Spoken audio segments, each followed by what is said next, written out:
There's some bad records out there. Hold on. Let's see. Worst produced records of it's gotta be. all time.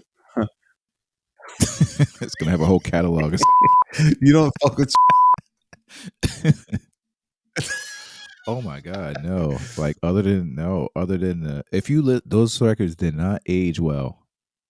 Those beats did not age well. But he is definitely on the list of worst producers to ever. Yo, come on, man! Like he had some steamers, but I just think it worked right. But those records did not age very well, bro. If you listen to them, I'm just like.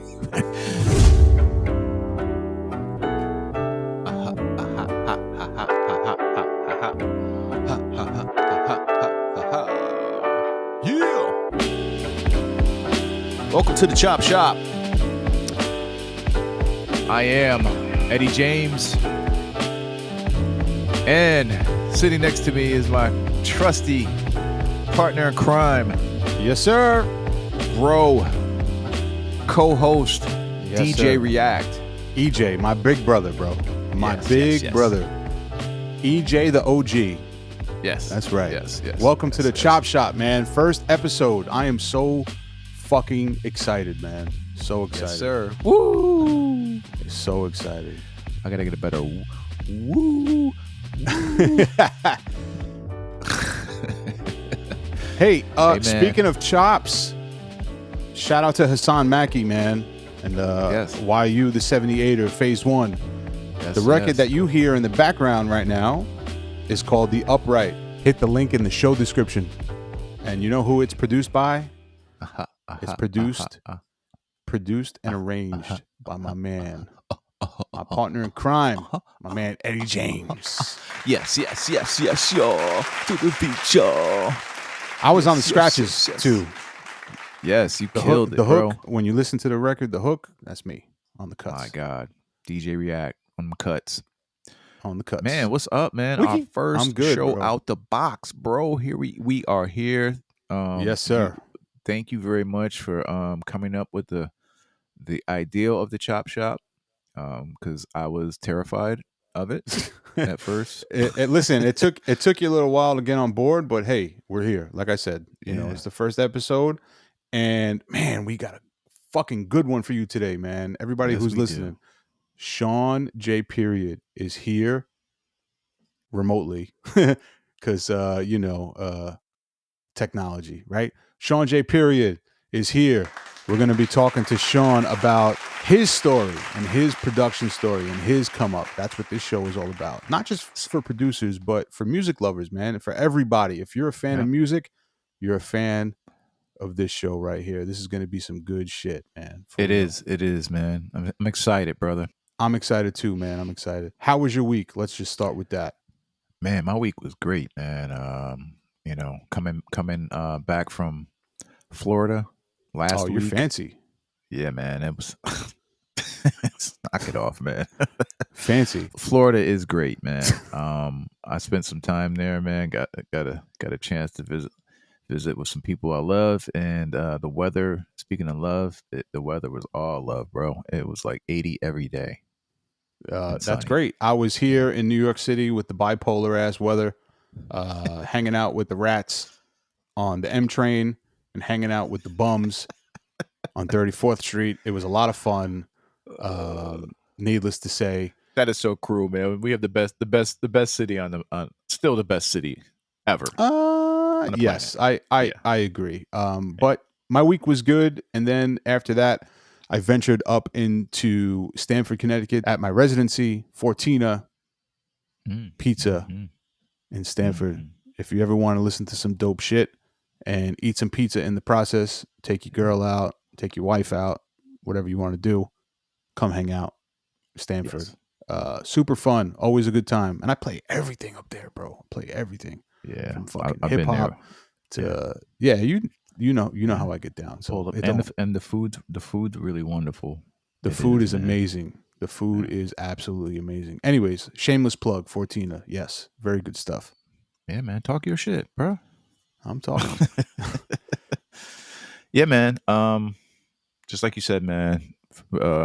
For producers, there's gonna be some revered, uh, up and coming, a lot of up and coming producers, which is great because it is a producer podcast, not just hip hop, but just production. Period. Yeah, for let's just get that out the way. There's going to be a lot of different shit going on, and we can't really disclose who we got coming up next, but we got some treats in store. Yes, And we do. you guys just got to lock in, man. Click the link in the show description, listen to the Hassan Mackey record, and make sure you follow the Chop Shop on all social medias. And make sure you lock in with the Chop Shop playlist too. Don't forget, I almost forgot to plug that shit. Yeah. Hey, what am I Yeah. wearing right now, pal? I mean, come on, I got the merch on. Yeah, too, you got pal. the Chop Shop gear on. That's right. Yeah. Yeah. Coming out guns blazing, pal.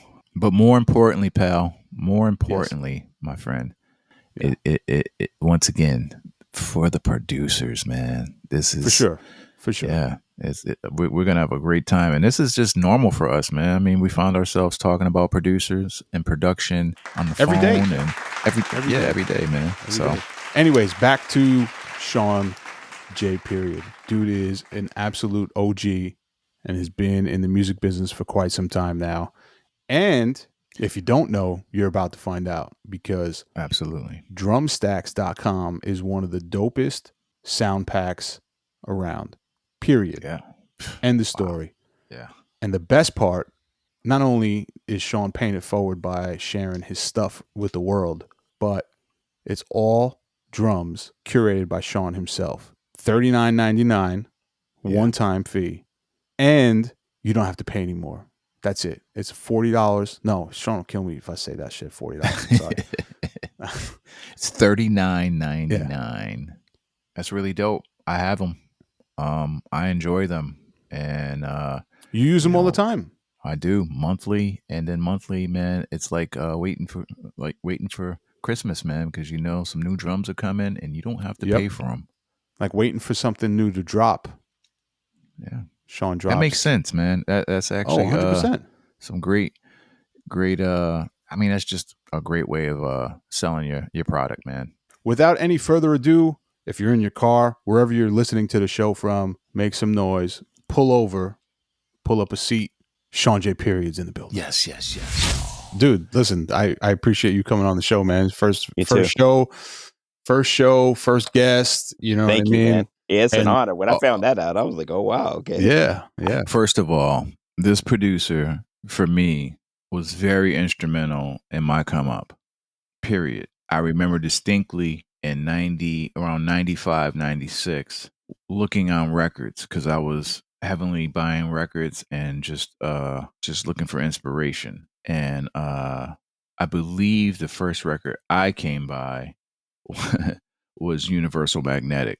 We were in the same pocket, so to speak, but as a producer, we tend to dive in. And I remember distinctly, actually remember, you had the Eddie joint. I was like, wow, that's crazy. Like the foo thing. Right. But the beat was crazy, and it was Universal Magnetic by Mos Def, and Shawn J. Period is the producer. We are very, very honored. It is our first episode at the Chop Shop, and Shawn J. We are just really happy that you agreed to do it with us, man. So, ladies and gentlemen, Shawn J. Perry. Yeah, that was a fucking good. That was a good fucking. Yeah, for sure. Yeah, man. that was good right there. That was good. Look with the deep voice, everything. Yeah. Hey, even though like on the track they were like pterodactyls. Yeah. That shit was that's fire. A story about that. A story about that too. We gonna get into it. Yeah, but appreciate it. I mean, definitely a pleasure. Yeah, dude. No, for sure. I appreciate you coming on the show. So, what was it like working with Mos Def? An experience, right? I mean, and I know we're talking 20 plus years ago. Is it 20 years? 95. Yeah, that I'm record. fucking terrible When at that math. record come It was out, like bro. 97. 97. Something- Okay. Yeah. 96 in that window, right? I mean, Yeah. just sitting in the studio with him and Talib just had to be an experience, right? Yeah. The interesting thing, like thinking back on it, we were like young kids. See, like looking back in retrospect, we can really see it's like, oh man, that moment. But then, and I know you know this because you just like different stories that you shared offline, Right. and talking to both of you, it's like you see things from a different perspective. We're For looking sure. in the rearview mirror of it, and we're seeing, okay, wow, we were there. But when you were in it, you were just kids trying to just do what you had to do. You didn't I didn't look at Most like, Most. I looked at him like, he's dope. Talib, he's dope. Let's work together, So let me ask you this question, real quick. So, just grassroots Shawn J. Period. You are a Virginia native, Correct. correct? Mhm. Okay. What part? What part from Virginia? Richmond. Okay, Richmond. It doesn't matter because something's in the water from VA. Like That was Pharrell's the name of Pharrell's right before the pandemic. He did that what did he did like a music festival at Virginia Beach on the beach. He called oh it yeah, yes. Yeah. something Oh, in the that's water. right. That's right. Yeah. But I didn't make that shit. Yeah, no.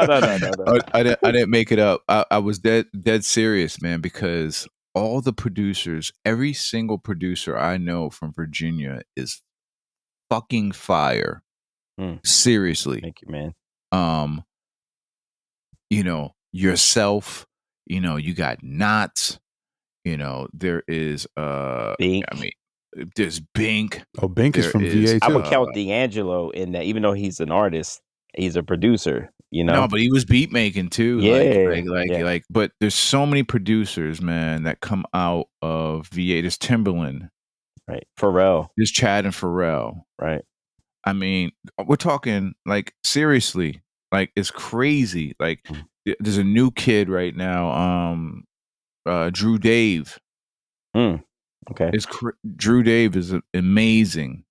Another Virginia I have producer. to check. I heard the name. I heard his name too. Oh, Shawn, he's incredible, man.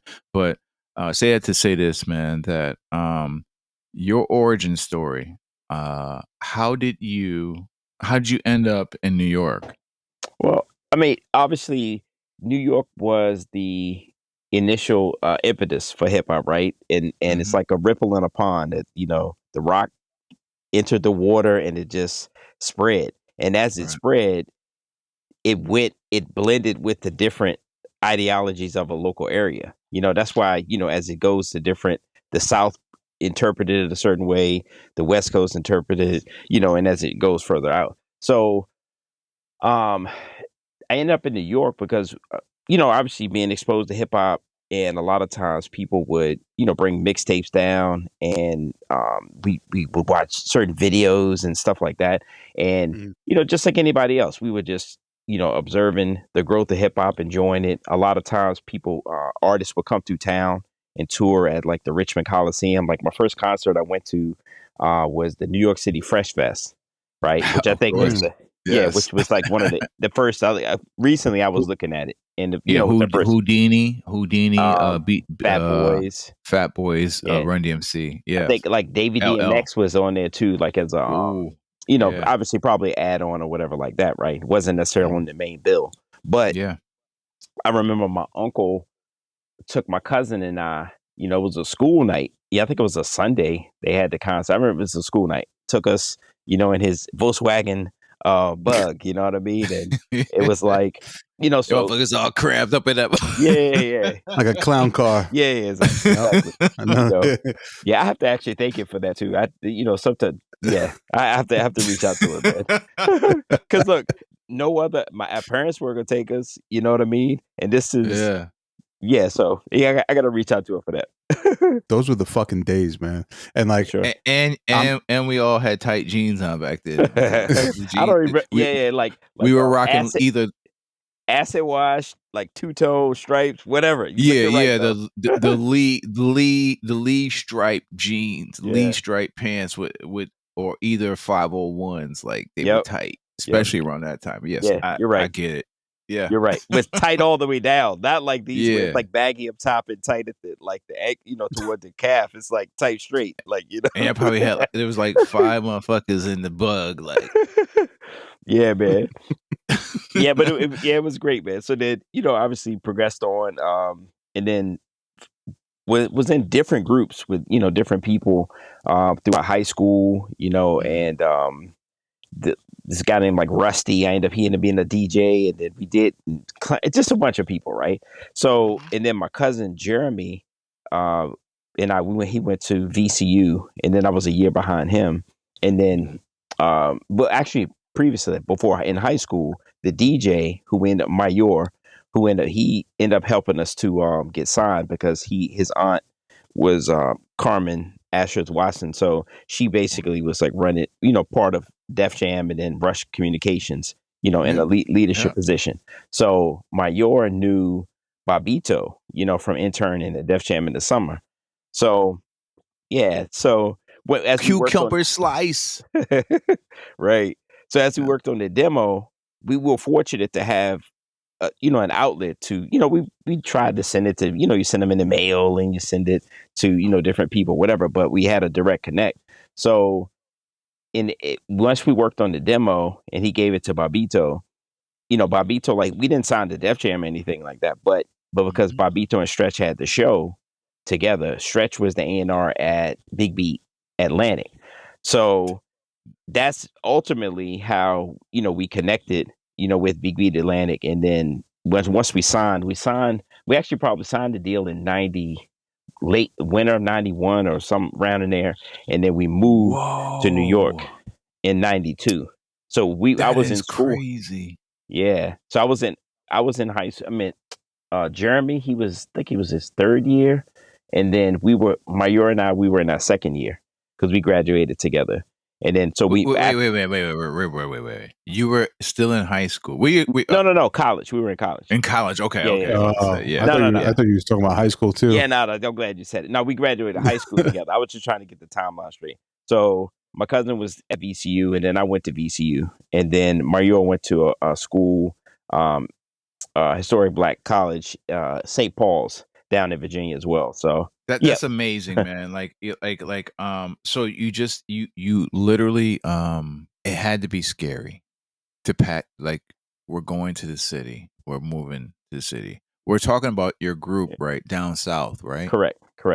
Okay. I did my homework on down south. Okay. And it's funny because Shawn, you and I come from the same bracket, time period. I just want to know, like, were you guys set up? Like, when you came here, like, was the deal signed already? What label was it on? Down south. Big Beat Atlantic. So Big Beat was a subsidiary, and Craig Coleman, the CEO, he was basically running that. But funny enough, Craig Coleman, unless it changed within the last 2 years when I had a conversation, he's still the CEO of Atlantic. So he went from Big Beat to being all these years later, So yeah, they never leave, right? Yeah, longevity. You know what I mean? But yes. yeah, so that's how we ended up, and obviously it was through Stretch, right? Because Stretch was the A&R, and then Bobito was the connect because they had the show, right? Yeah, so that was it. That is amazing. That's amazing. So Stretch signed you guys, correct? And then after that, Rob Reef Tulo, he became the A&R after that, and kind of took the project through, the goalpost. So Stretch was roughly halfway through with us. And then, because it took us multiple years to record the album, so yeah, for various reasons. So shouts to Reef, Sirius XM days. Yeah, Reef. Yeah, for sure. Reef's all right. Oh yeah, that's right. You know Reef too. I sat in his office a few times. He was like, "Yeah, these beats are all right." The one thing about Reef, and I'm going all of them, between Stretch, Reef would do this thing, and you need certain people to just go at you, yeah, to like send you home like what? Like Yeah. you said, he used to do this thing, like, now mind you, they paired us with the Beat Nuts, T Ray, all kinds of different people. So we were sitting at the feet of these guys, Right. as their careers were really growing. Yeah. And I used to bring beats in and stuff like that. And then but he literally took this though. So this is why he said, you come in here with those Dixie cup snares. And he would do and I'm like, That's crazy. Yeah. but I I didn't can even get say, that. At least you got a critique. I was just like, well, yeah. I was side, so I mean he had to give me the critique, right? But the thing though, bro, like when I look back on it, like that type of advice, right? And specifically him, because he was one of the ones who did it, right? I only had a few people to do it, but it really made me better, bro, because it sent me like it. It's like that competitive thing. Hip hop is competitive, right? It just Yeah. nature. Someone even outside of hip hop, someone tells you can't do something. Human nature kicks in. It's like what? Yeah. Now if someone has a lower self esteem, they internalize that and it just they take it as, oh, you know what I'm saying? But if you have the heart of a lion, bro, it's like, what? You mean Yeah. Dixie cups? I'm gonna prove you wrong. I'm like, but it makes you better. Well, God bless you, Shawn, because there are many producers that do not have that thick skin. I didn't have it Obviously, thick skin at the time. yeah, but you were taking you had already have gone from your home in Virginia to Manhattan to New York City, Mm-hmm. so you had no choice. You know what I'm saying?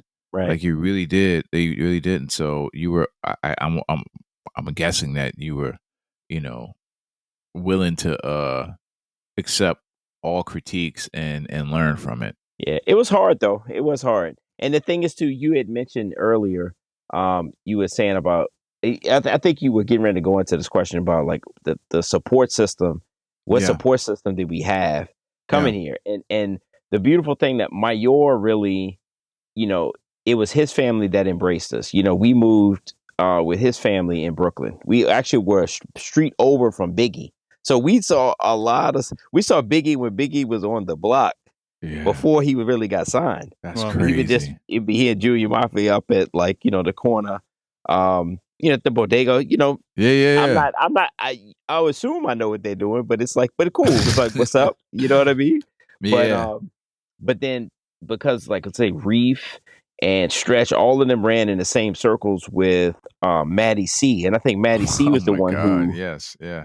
who discovered Biggie, or at least brought him forward, right? Yeah. So Yeah. so that's we ended Wow. up being in those circles, man. Yo, like this is why I'm very happy that you are the first guest, because like literally your stories, like we're 6 degrees um you know Separated. separation. Yeah, for Yeah, sure. like we really are, because like you say Stretch and Bobito, um on the flip side, they were responsible for whatever, light that we had, because I was a part of a independent label called True Criminal. Oh yeah, we talked about this. Yes. Yeah. So the first guys that embraced us really was Bobby and Stretch. Right. Like the whole movement with Ox Skills and FT. Yeah, FT. Yeah. Street Smarts. I did Yep. all like all of those original records. So, myself, Buck Wild, That's awesome, bro. Laura Finesse, but they championed the shit. So, I mean, it's just amazing that how when I look at Stretch and Bobby, how they just got inducted into I think the Radio Hall of Fame. They just did like a few days ago. I just saw they deserve That's awesome. it. Yeah, I mean they I have to really. check that out. Yeah, That's I mean, awesome. but you're out of that lineage, man, and I remember everything distinctly, and I remember your records, man. I really do, man. I can't say it enough. Like I just remember, man, like because we were all on the same wavelength. You know what I'm saying? Like, but let's go back, because before you even made it to the city, and when you're in Virginia, I want to know who your inspirations were, and how you got started. Was it? I mean, producing? Period. No pun. Mm-hmm. but Right. um, but I listen to your music, and I just want to know, like, coming from Virginia and listening to hip hop music, what were your first splash into hip hop, being in Virginia, Mhm. and then your production and how it came about? Yeah, I mean, it's funny, man. I think we heard a lot of the, Melly Mel's, and you were hearing it, right? It Yeah, just, yeah, but I actually, I'm going to answer it a little bit later because hip hop was obviously growing, and I remember hearing Dougie Fresh. One of the first hip hop songs they played on like actual radio, like the FM radio, and yes. just different things, right? But I'm going to jump in from the point that you know the song, and I was talking to somebody recently about this, that I remember when I heard my cousin Tyrone. He had he was from the city, so I would say I grew up in the rural area or whatever, right outside. Where I am in And White Plains. the Like, equivalent, yeah, the equivalent, yeah, right? yeah. But he would go to Richmond with his family, and I remember he came back with a VHS tape, and it had all these different videos on it, right? From My Posse's on Broadway. It was broad, right? Yeah. To Yes. Power Rule, to whatever, right? All this stuff, but it was a specific song that I heard this song on AM radio. Hmm. WANT was a station in Richmond. So the AM, obviously, lesser bandwidth, I guess, quality, whatever. Yeah. But I remember I heard Gangstar's Manifest on AM Wow. radio. Oh So my God. so from an influence standpoint, I had earlier influences in that, Yeah. but I think that song, when I heard that song, I mean, I remember it. Like I just Yeah. it hit me. And then so what happened was I heard the song on the radio, and then when I got the videotape, it had the various songs, and he had the Manifest video on it, right? And I Yes. was like, and to see who it was, because Yeah. I didn't know it was just a song, right? Yeah. Mm. And to see Guru, and then obviously Premiere, and then Yes. I went out and bought the No My Mr. Nice Guy on cassette, I believe right? that was the '89 because I graduated from high school that year, and I think I distinctly It remember. was 89. I, I'm willing to say that. Um, I thought it was before then, bro. Like, well, no more Mr. Night, but you said Manifest. uh-huh. Manifest. I believe. I don't know if you might want No to More fact Mr. check that. Nice Guy came out in '89. What I say? Yeah. I Really? Wow. yes. I Yeah. mean, I Okay. mean, Okay. it was my 89. senior year of high school, and I just remember that record Manifest. But Um, Manifest came out before, obviously, the single before they released that album, right? um, I think so. Was it? yeah. Were they doing it like that? I don't think it was in '88. I'm willing to bet. I just I remember just it feel in like it was, '89. 'cause, dude. I graduated in '90, and I feel like it was earlier. I mean, it could have, it's what it was. But Oh, we like I the said, same crew. yeah, 89, 90, baby. Yeah. yeah, man, See, I yeah, know the connection. yeah, for sure, Man. man. But I attribute, like I said, I had heard many songs, right? But that Yeah. it's something about the way Premiere, and this is me reflecting, being 50 now, Yeah. like he literally is one of my favorite producers Oh, that I don't yes. Me necessarily too. think about like every day, but then I realize like the impact, right? Yeah. Yeah. And like I tell people Yeah. about why I stopped sampling and stuff, like the various things, but like I tell people, Yeah. it's not a hatred towards sampling. I said my favorite songs are samples, right? Like it was just a choice I Yeah. made to just expand my musicianship and what I wanted to do, right? Yeah. That's all, Yeah. right? And but Manifest and Come Clean are my two favorite songs. You know what I Oh, mean? So, Are your favorite Gangstar records? there's a lot, but I would say hmm. from a pure influence standpoint, those Yeah. are the ones that immediately, because obviously it really is Premiere, right? because he premiered. Yeah, I second the whole premiere thing. Yeah, but that's crazy, Shawn, because when I hear your early roots of your production, obviously we were all influenced by Premiere. But when I think of your earlier roots and the records that introduced me to you, it feels like Tribe. And I'm a Tribe guy. That's true. No, I am a Triber. So we're not talking about like that. I'm glad you picked it up because that's totally of like the pure line per se. Yeah, it's definitely Tribe, of even the native tongue of De La, of all this stuff. But Tribe for sure, no doubt. Yeah, yeah. But I think that the impetus would really, it's just a connection point with Premiere. I think that just how Premiere approaches a sample, right? Yeah. How he, where he like, could you listen to some of the stuff like the Shelly Man thing is easy, right? With Come Clean, because that's like going right off the top. But that even influences how I do sound design. Like I use that as an example. Like, but then you could listen to Mass Appeal. You just took the words out of my mouth. Like, I'm glad you brought that up because Mass Appeal is it is the magnum opus of Gangstar. When every time I think of Gangstar, maybe Step Into the Arena. I'm not gonna say Duake because it was a guest record, but it's Mass Appeal. It's the illest record. It's one of the illest records I've ever heard, and it's just a it's so small where he got it from. I was like, what? Because I listened to the record, like they do those sample videos on YouTube where it's like so and so sample this or whatever. Yes, and I'm like, huh? The patience that he had to have, even just sitting in the studio listening to records, playing, eating peanuts, whatever, right? Whatever he's doing, and they go, and it goes on, and I'm like, oh, like, dude, over and over, just and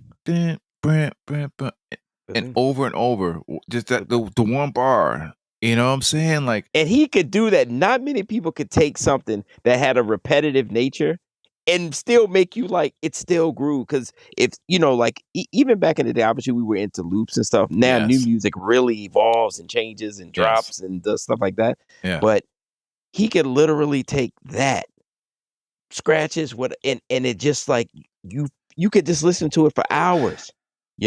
Mass Appeal is a record that I can honestly play every time I hear it, and it just never should never get old, bro. It never gets old.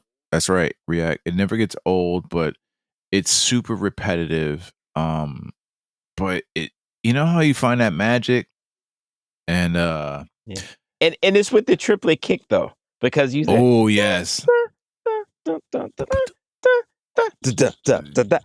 Like it's just like you know what I mean? It just rolls you over. It's like falling down a step, like and then it keep, So Shawn's like, so we all have our stories about janky equipment. My question to you is, did you come in as a DJ?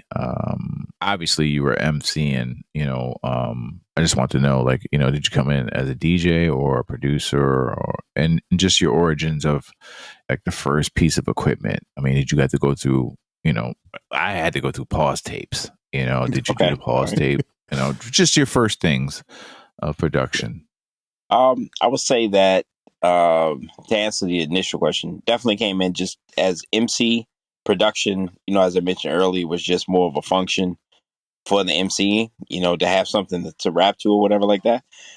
I'd say I'll start with my first sampler. My first sampler was a Digitech Time Machine. It was like this 2-second sampler. It's something crazy, right? Oh my gosh, Shawn. Yeah. Digitech. And then I ended up doing like the 4-track. Like I had a Fostex 4-track, and then we do like you mentioned like the pause tape thing, right? But then do it like so whatever. Stop. It's for the track. You know what I mean? Like songs like that. And then graduated to a Roland TR-505. Right? Yep, I remember that. and then an Alesis HR-16 was a drum machine.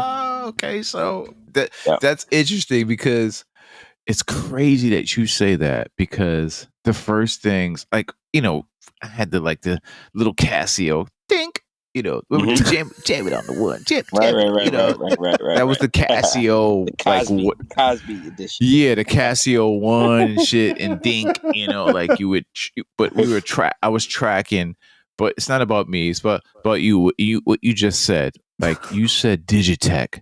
So my first sampler I had a Digitech. It was a guitar foot pedal. Mm.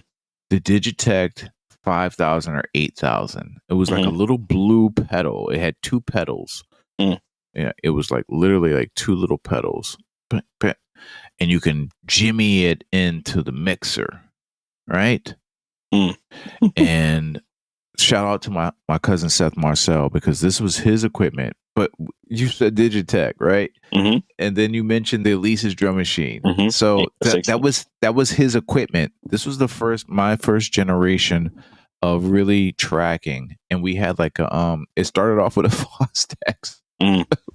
But okay, but you know check. something though? Think about this. Like we're marveling like we had some of the same equipment, but then you have to think from a pure marketing standpoint. Yeah, it was probably only some of the only pieces out. So it was like you know what I mean? Like we live in a world where we are awash in everything. Oh my God, right? Yes. Whereas, because why did most people the Kanye, all these people talk about the AR-16 or the ASR, the EPS 16 plus, or yes, the the MPC, the SP-1200, it's like the world we came from was small in terms of equipment, in that application. So I'm telling you, it was the craziest shit ever. And my sampler, it was both Digitech. So I would have to hit what guitar players use, and they would loop their stuff and then build upon it. Right. It was a looper. It was the first generation. And that makes sense though, because Digitech still makes guitar pedals and all kinds of stuff. So that actually makes sense. Yeah. And it was crazy because I was like, oh man, but it was just grueling because we would do the beat on the drum machine, right?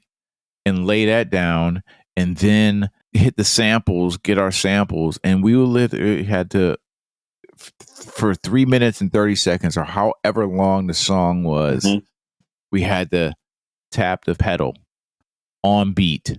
Right. And that was just one layer. Right. So I say that to say this, your Digitech, was it a sample? Did you have to do the same thing, or did it loop around? Or it's interesting because that particular unit not only did sampling, but it had like effects on it, like delay and other things. Echo. So it's kind of an expanded unit. I think that from a sampling standpoint, it's basically had the loop part, like you're talking about the pedal, but then it's just a trigger, right? So it yes, it was a trigger. It's not we had to tap it. We had to right. Yeah, it's not a sequencer, so it would technically be the same. It's just in rack form with more expansion. They expanded effects and things of that nature. You know what I mean? Year was this? Oh, dude, I can't even remember, bro. I mean, it was in the 80s. In the 80s. That's all I can. That's all I can say. It's in the 80s. Okay, so you did your earlier demos with that, and then all of a sudden, what was your weapon of choice? Graduating out of all of that stuff, what'd you start to use? EPS 16 plus. So when we got to college, we would. The group down, we were forming, right, the down south group. We weren't down south at the time. I think we're the J team, because all of our last names end with J, so it's kind of the thing, right? That's dope. Look, any of us, anybody who's going to college knows that when you're in high school, you're borrowing money and whatever, unless you're wealthy, whatever, right? But when you get to college, you have no you have no idea like how the credit card companies come on you, right? trying to get you the credit card. So I say that to say, right in your mailbox. Remember that? yeah, I say it to say, just because you got to college, get you hooked. It's like, it's like dropping off, hey, try this, trying to get you hooked on it, which ultimately it does. All these years later, the credit card fix started my freshman year, and I've managed out of that, man. Hey, you want to hear a fun fact? I don't know if you remember this. Go. The EPS 16 Plus had 1 megabyte of memory, and it was expandable up to 2 megabytes. Yeah, we had to put the expansion in it. Yep. But 2 megabytes, bro. That's 2 crazy, megabytes, bro. So freshman year, we need to expand. We're trying to get signed. We're trying to expand. So, my cousin Jeremy, who was in the group, he became Soda Pop in the group. But he was a sophomore. I was a freshman, and the credit cards come around. And it's like, wait a minute. And then, so we ended up we had some couple little cash, right? But we ended up both getting credit cards. From whoever, I think it was Citibank or somebody, whoever it was, right? And we went out of Richmond, we called around, hearing about this EPS 16 Plus, because the guys, you always have musicians at school, people who come from New York or different places, but one particular guy had one. And then also we took a trip out to Cleveland, because obviously you're in the hustle. You meet people and you're trying to do whatever. And we saw some different people. It's like, all right, so we're going to get this. So we basically pulled a little cash and some credit cards and traveled up to, I think it was Ace Music it's near JMU. So James Madison University. I forgot the town that it's in, but that's the mountains of Virginia. So we traveled up there to get, an EPS 16 Plus. And from that, so that particular unit lasted with me all the way through to when I went to using Logic and, whatever I'm using. Mainly wow. What did it stuff, set you back, Shawn J. Period? It was because it was on the credit card. Huh? Wow. I'm going. That's a general thought. That it was in the thousands for sure, but it wasn't great. But enough to college kids, But that specific unit has probably the most history of all the pieces of equipment as far as in things that I've done, because it was the stuff we did, the down south stuff on. And then when we were no longer on the label, I kept the unit because the guys got into other stuff. Then it became, the most stuff is done on it. Helter Skelter, any of that stuff, really, Whoa. Then I'm getting into like SP 1200 and blah blah blah. But we can get into that. So we're talking about first stuff right now. So yeah. Speaking of Helter Skelter, how is working with Shawn Price? Because Eddie knows he's like my favorite fucking rapper of all time. Yeah. The whole group, like it's interesting because connecting with them, I actually connected with them through a former road manager of ours, Joey. She basically had connected with Evil D, right? So now you listen to the music, right? And Bucktown and all these different things, right? But then you meet so my first introduction in was really meeting Evil D and Walt, the B miners, right? Oh, of course. Right. And I'm right. I got a side story about that name too. And the guys are so nice. Like they it's are. just like, so then Baby Paul was a part of the B miners at the time, and he was the one who they generally put the word, but they obviously were doing their work.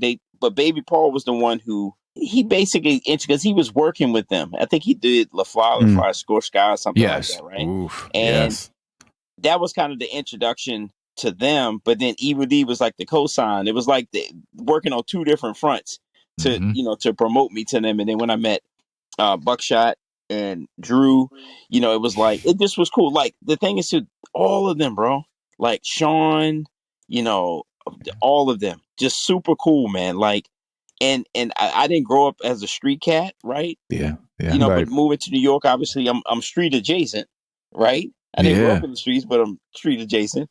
And absolutely. And I see them like, this is an assumption, but they probably grew up obviously there, but they weren't the deep street cats. You know what I'm saying? Right. Yeah. Right. Like just, interacting with them. But Well, Shawn Price. Rock was definitely like, I just saw his people's party interview. Okay. And Rock grew up pretty tough. Okay. Yeah, and yeah, like I said, it's assumption. I don't know them all, yeah, but they definitely gave off the vibe like it wasn't just all about that. You know what I mean? yeah, It was yeah, there, but then it was like, having yeah, fun. Like it was cool, But I remember being in the studio. We were working on it was a compilation, and it was a young artist named Illinois who yeah, was on the label and stuff like that. So yeah. so I did a song for him, and then they were on it, right? Because that was the second time I had worked with them, because I did the Place to Be on the Nocturnal album, Mm-hmm. and that was my first foray. I had bought a bass guitar. I was like, right, dude.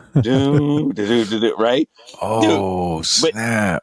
all it so that was like playing to it, and anybody who plays bass knows that you have to Yeah. learn how to control the strings. So I'm like, strings kind of ringing a little bit, and just like but I made it work. I sampled it. You know what I mean?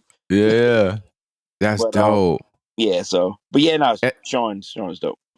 Yeah, that's crazy. You That's just cool. mentioned Drew Ha, because Drew is a Syracuse grad as Oh, well. okay, nice. So I used to do beats for Drew, and Drew used to rap? and yes, Okay. he did, and he was in a group called 2020 at Syracuse. One of my best friends still to this day, who is co-founder of True Criminal Records, Alex Gruthius. We Right. call him Gru the Mastermind. Mm-hmm. Then he graduated, and before you know it, like literally maybe 2 years or a year later, he came back to Syracuse with Black Moon. Mm. And you brought up the Beat Miners, Walt and Evil D. This is another fun fact. Mm-hmm. They are the Beat Miners, but they are not the original Beat Miner. It was the original Beat Miner is my brother in beats, Ike Lee the third. Oh wow, okay. Yes, Ike Lee, a good friend of mine, taught me a lot. We call him Yoda. Mm-hmm. He has produced for. He was signed to Kedar Massenberg. Oh wow, okay. He was a part of a production crew of 3 boys from Newark, but he was actually from Queens. He's from Queens. He's cut from the cloth of like Mantronics. Okay, gotcha. But Ike Lee is the original Beat Miner. If you look on Cool Keith or Ultra Mag, it was Cool Keith record. Right. Papa Large, Big Shot on the East Coast. So there was, right. So there were 2 different versions, the West Coast, East Coast. And I look on the credits and I see produced by the Beat Miners, right? Mm-hmm. And it only had Ike's name. It just had Ike Lee the third. So fast forward to when we became friends and acquaintances. I asked him like, "Yo, you were in the Beat Miners?" He was like, "No, like I was the Beat Miners." He was friends with Walt and Evil because they used to shop and go dig, and he would see them all the time, and they became friends. And they asked for the name, and he gave it to them. Okay, that is a true story. That's dope, man. Getting back to you, how did you meet Yasin Bey? How did that even happen? I mentioned earlier about Joey. She was a road manager of ours when we were in the group down south. So she worked for like a business manager of Tavel and Thea, right? So Tavel and Thea handled Tribe. They handled well, specifically Tribe, but the Bush Babies, right? So in her working there, she had befriended Khalil or Mr. Man from the Bush Babies. So yes. So, and she's still, out there promoting, we weren't necessarily the group at the time, but just, I was still hanging around and stuff. And then she, introduced me to him. It's like, yeah, you need to meet Khalil and, all the stuff like that. So we hit it off, and then he was starting to learn how to use the SP1200. I already was using it. Right. So it was like, we're just fast friends, and it was like, it was cool. And then they were working on their new album, the Gravity album. Yep. So in the process of helping him and just showing him stuff, we showing each other stuff, because he took it to another level. I mean, he's one of those cats. Once he locks in on it, like he's gonna blow past you pretty soon when he's gonna master something. You know what I mean? Yep. in Bush the process. Babies. Shout out to Bush Babies. Shout out to too, Bush man. Babies. Yep. Yeah. And they were working on the Gravity album, so we basically started the process. So I ended up doing the intro, outro, and 2 other songs, and it was a pivotal moment because that's where I met, like, you have certain moments in your, like, Kairos moments where certain things come together, right? Like a bunch of streams, small streams that look like, what's going on? They all come, but then they come out into the mighty river that could change the course. It's powerful, right? Power villages and do whatever, right? So it was a powerful moment when he introduced, because Most came in. We were at Battery Studios, and Most came in to introduce. He was like, "Hey, he's gonna do some poetry, kind of rap poetry stuff over the intro outro." So he brought it. I met him at Battery Studios, right? And then from there, we were cool. We rapped on it, sounded great. We just did what we did, and then sometime later after the album, so right when the album was finishing, they needed one more single. So obviously, when you're working on an album, you're part of the contributing group. So everybody's still trying to contribute. So it was like Bob Power. They were mixing. We were already starting to mix. So Bob Power was mixing, and they like, oh, we need we want a single, right, or something. That's the nature of how record companies they want as many singles as possible, thumb that potential.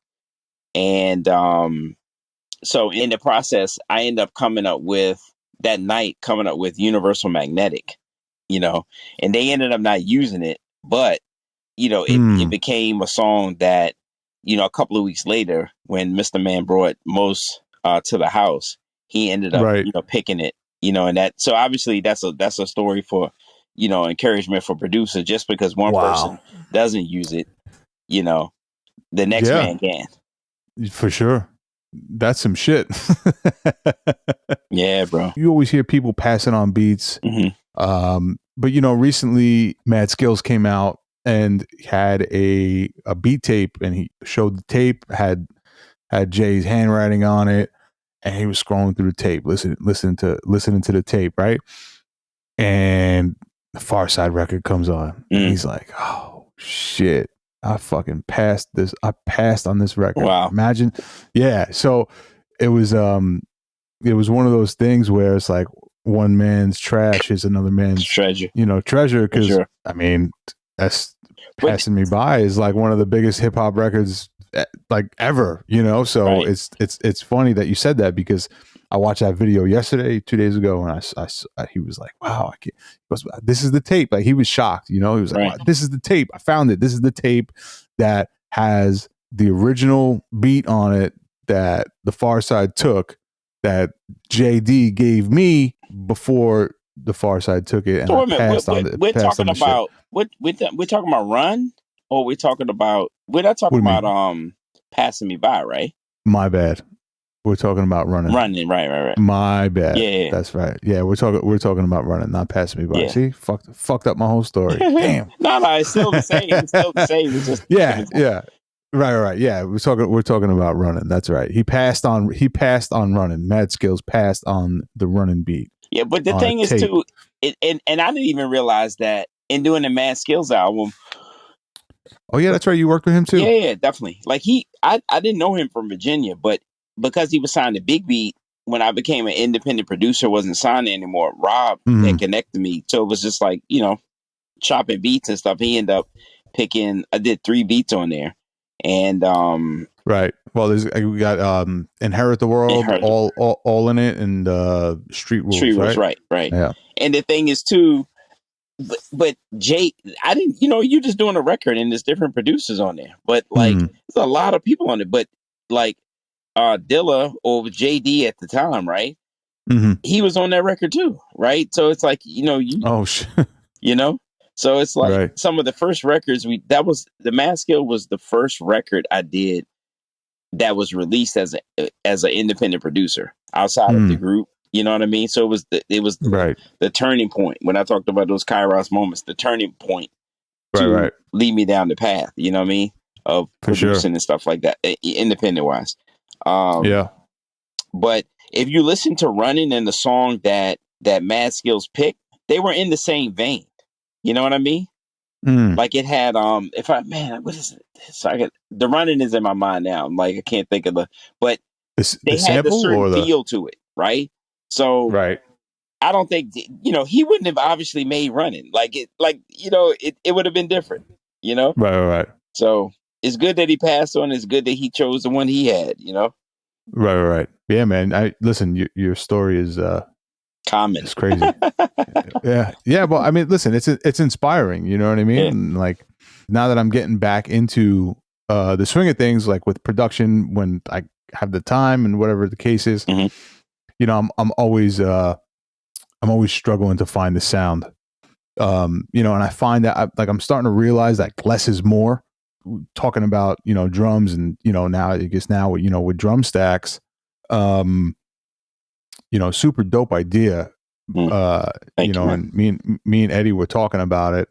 There's a lot of like spoon fed shit out there, and a lot of whack stuff too that people make you pay for, and make you pay for over and over again, whether it's a subscription or it's like a volume 1, a volume 2, volume 3. I'm gonna put all these together and charge you triple what I was paying. You know what I mean? Right. So the $40 one shot, $39.99. I'm sorry.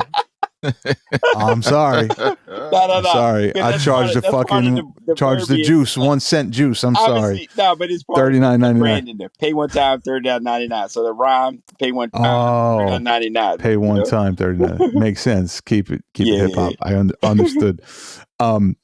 Super but dope because the new sounds monthly and how you only got to pay the one time and then you get new sounds. You don't have to worry about it's not a subscription. That's just very humble, Yeah, I'm glad you brought it up because this is something I definitely wanted to say, like in having it, definitely feel like it's a great idea. You know what I mean? And last year, like, I was putting the sounds out and then I got to a point where it was like I was trying to figure out, I mean, not so much the sound wise, I just jump in and experiment and just, stuff like that. But I think that like I set myself up, it probably was the first real business that I started. Like, you know what I mean? Right. Putting out stuff for sale and I set myself up really mentally for like a disappointment because it's just the stages of promotion. And if you're dealing with algorithms or you like Instagram, like you want to reach more people than you are. And then people are like busy and I don't buy everything that I first see. So I got away from like I started, it was just like me.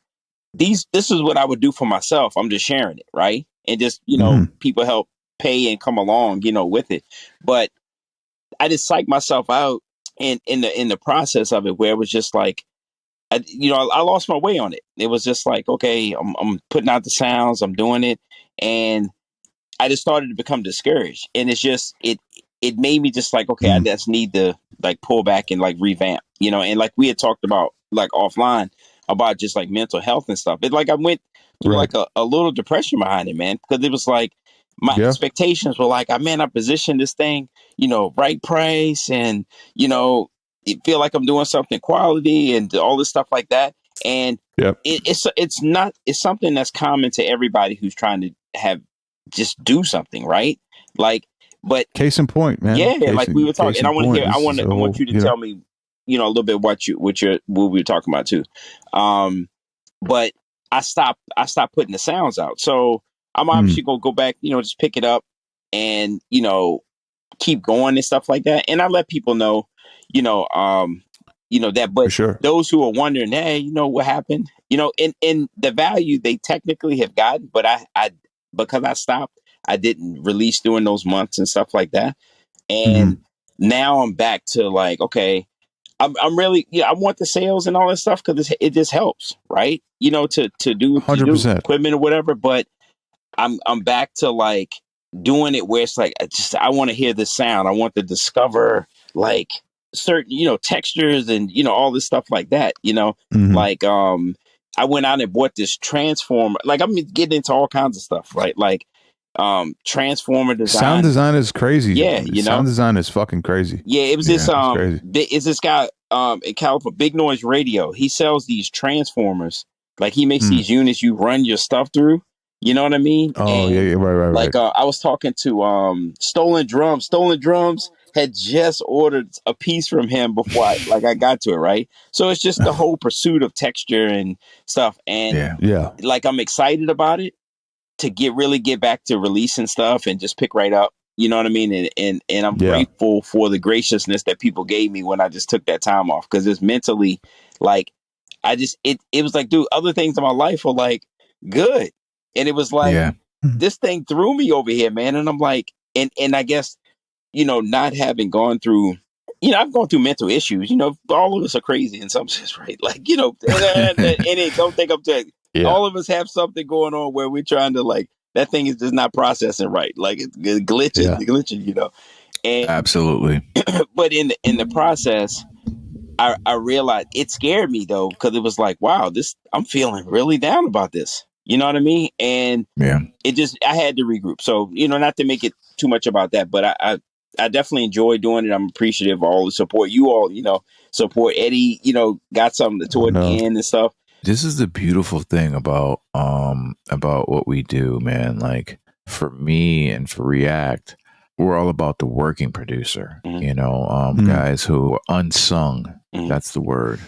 This is why you're on the show. I say it over again. I remember your records, and I just, I was in a space where I was just like really paying attention to the music.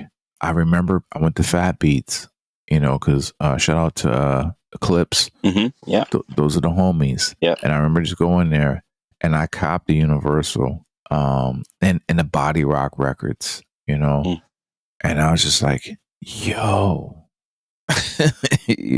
more so Universal, because it was just like the textures of that record were just so crazy. You had the pterodactyls, the birds, Well, that's a real bird. That was a bird that was out there. I was telling React the Bush Baby story. Like I went to, the whole thing about trying to get the single, but that was a bird that used to be in Brooklyn where we live. In the morning, I would tend to work in the morning. So that's what I say. I've been doing like sound, like all kinds of stuff for a minute. That's hilarious. Right? That is hilarious, man. But that bird would come in the backyard, and we were in the brownstone. The bird would come in the backyard, and because I would fuck it, I'm going to sample the bird, right? So it's a blue jay, right? I don't know what kind of bird it is. I believe blue jays are super loud like that.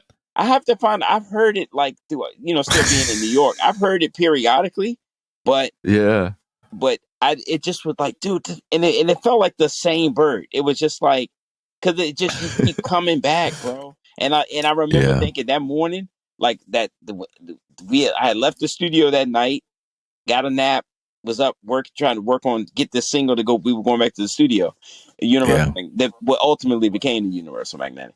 And I was like, oh, buddy, I said, you getting sampled today?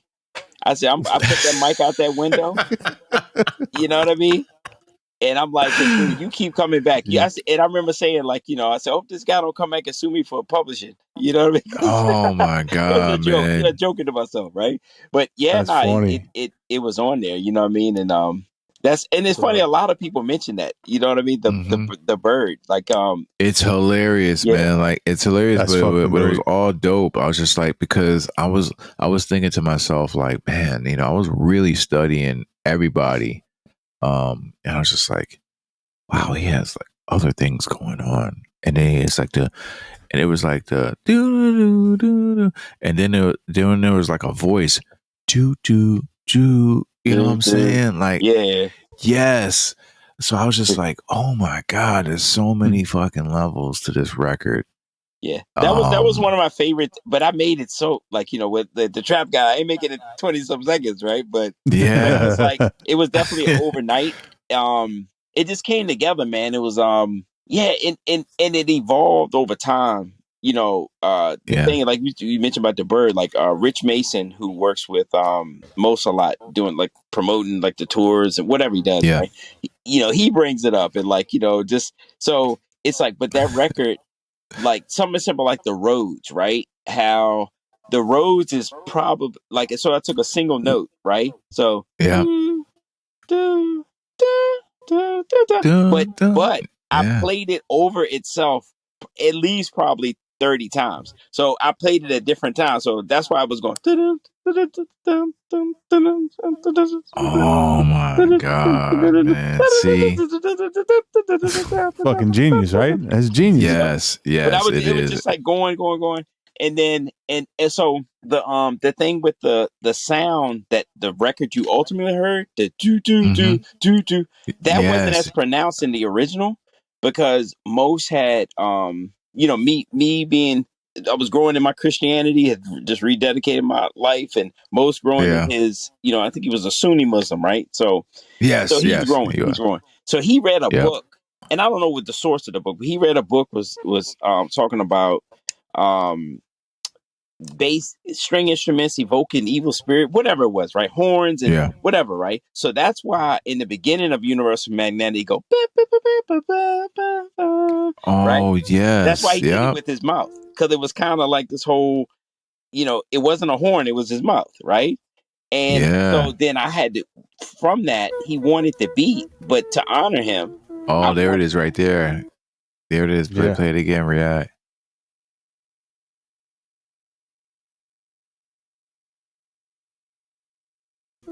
Oh, Yeah. yeah. That was him doing with his mouth. So That's crazy. yeah. So with the but the bass thing, because I used the actual bass guitar. I used a bass guitar, right? So Mm-hmm. in the process of doing it, I ended up taking the Rhodes, the lower notes of the Rhodes, but also I ended up Mm-hmm. miking up like a little rubber band or something like that. Like mic'd it in like super like you rubber band is not gonna put out so much, right? But it's like you gotta, just so that's why you get that do. It's a Dude. certain sound Oh of it. my You know what I mean? God. This is What? Yeah, it is such such a melody. You hear the bird? Yeah. that's definitely a blue jay. They're the loudest All right. birds I'm ever. gonna. You know what though? Actually, now that you said it, because it's like I'm sure I'll have to mention it again, and then I'll give you credit. Eddie was he told me what the bird was, right? So I'm like, what I'm gonna do? I'm going to University of YouTube, because I found out a lot on YouTube, and just put up like Blue Jay sounds, and you'll know. I'll know it if it's. Hmm. Let's see.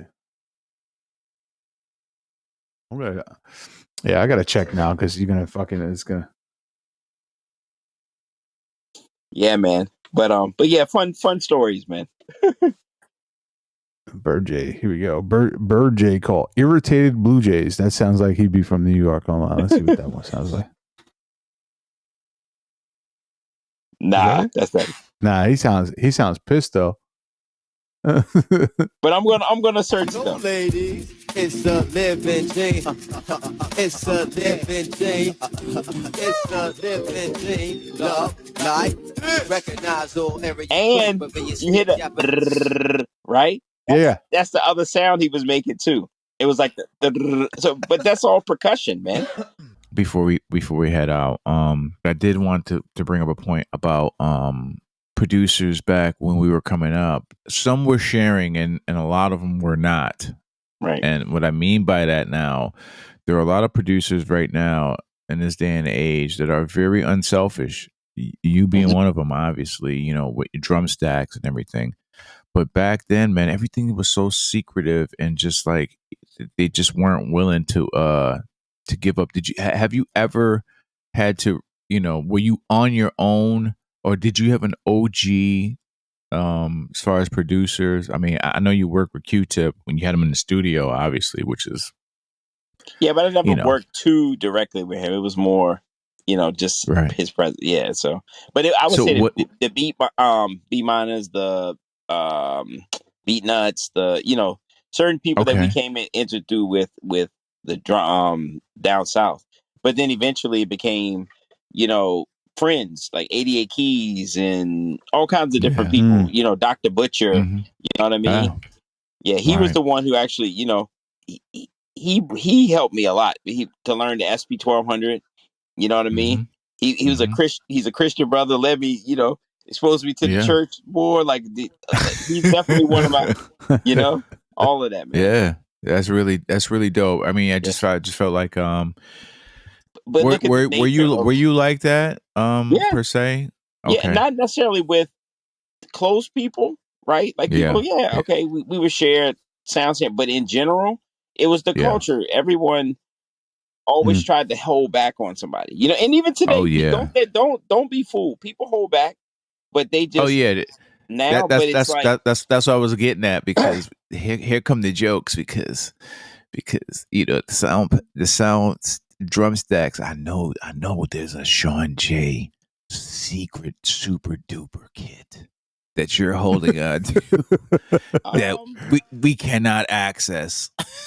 But at this juncture, because you know what though, I think that, and this is me getting back into. I made a decision. I was like, dude, I'm just doing sound design. I'm not even producing, but somehow producing keeps coming back around, where it's like I want to produce again, right? So it's like to produce That's for a good artists, thing, though. That's a good feeling, and have it to go hand in hand. So, because I'm not personally at the time of like doing this stuff, I'm not competing with it. Like, to pull the stash aside, there is no secret stash. Like all of this stuff is literally what am I feeling? Because boy, I heard some snares that you've had, and I've heard in your catalog that React and I were listening to prior to you coming on, and I was like, that snare, I don't think I have that in drum stacks. Yeah, no. Well, any of that stuff, I won't pull. I want my $39.99 back. I'm not pulling that stuff. I never said that it would be that. Okay. Like the most F snares, like that, it would be promoted as that if it was that. You know what I mean? Yeah. No. You're the drum stats. Everybody, please go out and cop it.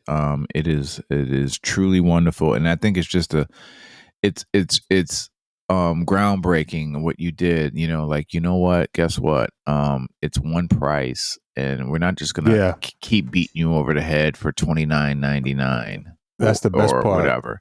You know, like you just added on. That's the unselfish part. That's what I truly love about you as a producer. And just that's just unselfish, man. I talk to Stolen Drums. You mentioned Stolen Drums earlier. I talk to Stolen all the time, and he's just always like the nicest person. And I look at you in the same light, man. I really do, man. And Thank you, man. We appreciate you coming to the Chop Shop, man, for real. Wow. Yeah, bro. This dude went from Dixie Cup snares to Universal Magnetic and Body Rock. Let that one sit for a second. Man. Unbelievable story. And the fact that he went from an EPS 16 directly to Logic is also crazy. Dude was using an EPS 16 all the way up until a few years ago. Yeah, crazy. Yeah, crazy. And the Bush Babies passed on Universal Magnetic. Oh yeah. That's crazy too. That's crazy. Shouts to Shawn J. Period. Thank you so much for coming on the show. Make sure you check out drumstacks.com. Drumstacks.com. $39.99 one-time fee. Get all of Shawn J. Period's drums from his collection, his personal collection. That's being humble. Yeah, man. And they get replenished with new drums every month. That's right. New drums every month. But you only have to pay once. $39.99 one time. You could tell he keeps it hip-hop when the tagline rhymes. For sure. Hey, man. So that was a great show, man. Our first show out the bat. And I feel like we hit a home run. For sure. Absolutely. No pun intended. J. Period. Shawn J. Period. Anyways, thanks for listening. Keep tuning in. Click the link in the bio. Make sure you follow us. All socials. Make sure you go and check out the Chop Shop playlist. We got a bunch of Shawn J. Period joints in there for you. We got a bunch of Eddie James joints in there for you right now. And as these episodes go along, that playlist will get updated with joints from everybody who comes on the Chop Shop. Peace and love, y'all.